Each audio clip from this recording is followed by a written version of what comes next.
Hey everyone, it's Ariel. Welcome back to another video. Today I'm going to be showing you how you can add a youthful glow to your face. It's just by adding this to your beauty routine. Basically, it's a simple brow and lip wax. And the reason why I love waxing that area is because the hairs that are there create a darker shadow around your lips. I know this can be something that a lot of us are a little bit self-conscious about or kind of feel a little bit embarrassed about, but it's really nothing to be ashamed of. We all have that little lady mustache, if you will. I always find that after I wax it, it's just so smooth. My makeup sits on it nicer. I just feel more glowy. So I'm going to show you how you can do that, and then also how you can wax your brows. It just takes a little bit of practice, but once you get the hang of it, you'll be a pro. So let's go ahead and get started. First, I'm going to show you guys what you'll need. So you're going to need a spoolie brush, some popsicle sticks. I use either the small ones or the large ones, and then I just split them in half. And then you'll need some wax strips. Mine actually come with the waxing kit that I'm using. So they come in this big long strip and you have to kind of cut them yourself. So I've just cut them into slightly different sizes so that I can use them for different areas. So you might also want a pair of scissors if you're using similar waxing strips. You'll need a pair of tweezers. These are just a basic pair of slant tip tweezers. And then you also might want a pair of facial grooming scissors as well. Mine are a little bit curved at the tip, so it makes it nice and easy to curve around the top of your brow, which helps to just get rid of all the long hairs that you might have. You might not need them, but it is good to have them just in case. And then another thing you'll want for at the very end is some sweet almond oil. This is my favorite oil to use. Once I'm done waxing, it just soothes the area nicely, prevents ingrown hairs, and it also helps calm the redness that might happen. I always get really red when I do this. You can use whatever oil is your favorite. Just a nice soothing light oil is good. Last but not least, of course, we need our wax. So this is the one I like to use. This is the Carissa microwavable warm wax. This stuff is super affordable. I've never had any problems with it. It works super well. I just get it on Amazon, so I'll leave a link for that in the description. And here we are at the microwave. The first thing we want to do is microwave our wax, of course. I usually like to do this in 30-second increments just because it can heat up really fast all of a sudden. It usually ends up taking about 2 to 2.5 minutes total. So after each interval is done, I just take it out and test it with a stick. I basically go off of consistency to check when it's done. So if it looks like this, it's definitely not hot enough. You're not going to be able to stick that onto your skin, and you're just going to run into a lot of problems. So you're going to want to heat it up again, and it should look something like this. So it should be kind of runny, but still a little bit syrupy as well, if that makes sense. And now we can start waxing. So the first thing I like to do is just take my spoolie brush and just brush all my brows into place, kind of brushing them more upwards because we're going to be starting on the underneath part of our eyebrow. And then I'm taking a little bit of the wax on the spatula and I'm going to start applying it to my eyebrow.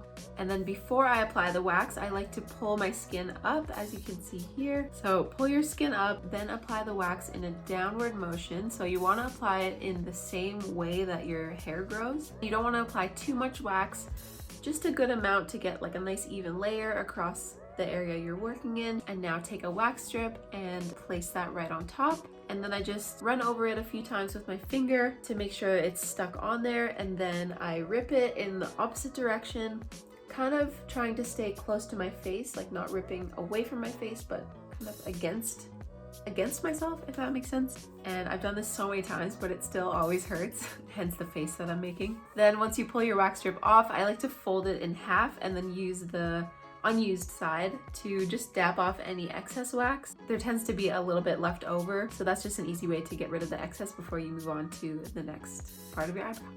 Now I'm just taking my spoolie brush again to make sure those hairs are still nicely in place, and then I'm going to do the other half of the bottom of my eyebrow. And same thing, just placing the wax strip down, rubbing it a few times to make sure it's nice and stuck. And then rip it off and just tapping off the excess wax.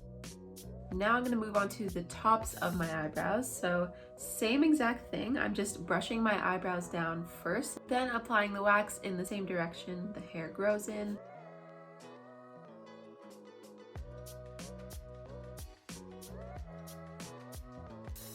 And rip it off. And there you can see all the hair that came off. It's pretty gross. Just patting off the excess and then moving on to the last part of this eyebrow.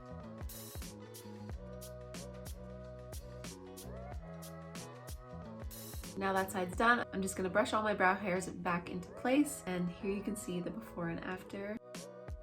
Now moving on to the other eyebrow. literally doing the exact same thing. I do usually start at the front of my brow like I'm doing here. I'm not sure why I started in the middle last time. This is usually easier.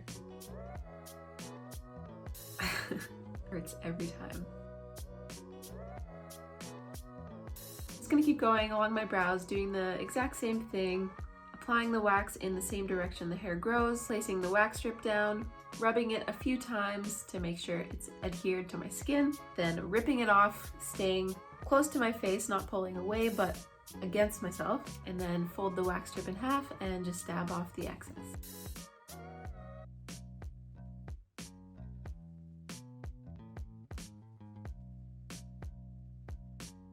And here I'm just showing you for the tops of my brows, I usually try to pick the straighter side of the wax strip and then I place that right where I want the line for my brow to be. And it just gives me a nice clean, crisp line at the top, which is really nice. So it's a little tip, I guess.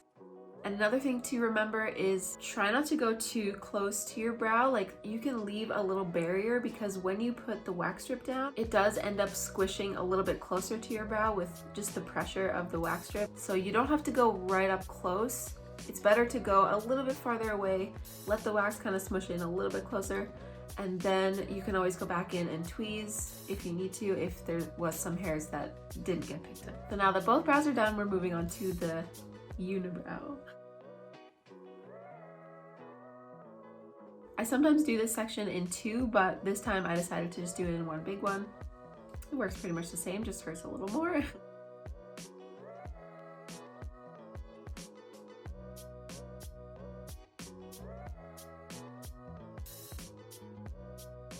And there you can see all that hair. Again, pretty gross. And now those brows are done, so I'm just brushing them again back into place, make sure everything's looking good.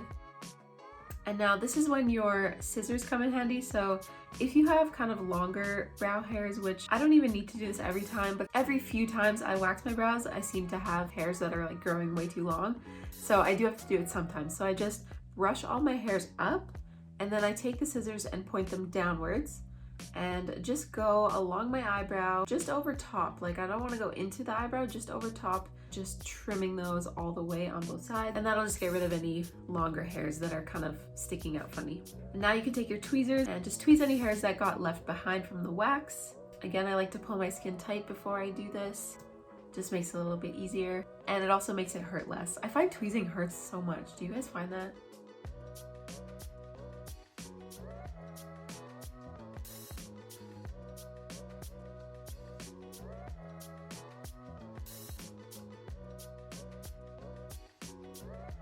Okay, so now the brows are done.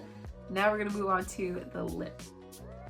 So I like to first tuck my top lip under before I apply the wax because it just makes it a little bit easier to see the hairs that I'm working with, and it also kind of naturally pulls the skin tighter. And then I'm applying the wax in a downward kind of diagonal motion this time because that's kind of the way that the lip hairs grow. And once you get to the bottom kind of side areas, you have to kind of move your lips around to apply it properly.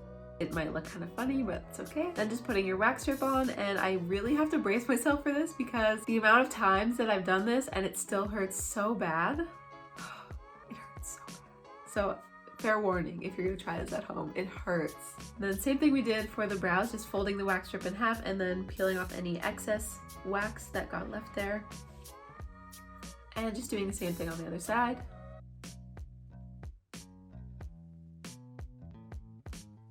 And this side didn't really go how I wanted it to go, so kind of worked out that I got it on camera for you guys. When I went to whip it off, it just didn't adhere quite as well as it should have, and a piece got left behind here and then at the bottom as well. I think it was actually because my wax started cooling down a little bit because I had already waxed both of my brows, and so it had been sitting out for a while, so it was cooled down quite a bit. It's just proof that it doesn't always work out perfectly. What I did was just go back in with a fresh wax strip on the parts that didn't get ripped off, and it hurt a lot, but it worked out the same in the end, so it was all good.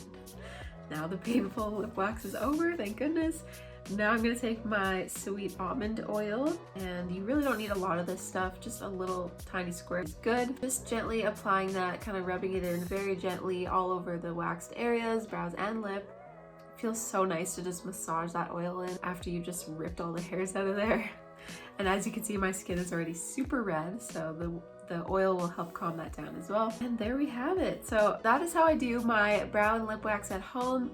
I always just feel so much better when I have my face all waxed. It just feels nice and smooth, and I feel like I have like a youthful glow. So definitely encourage you to try this at home.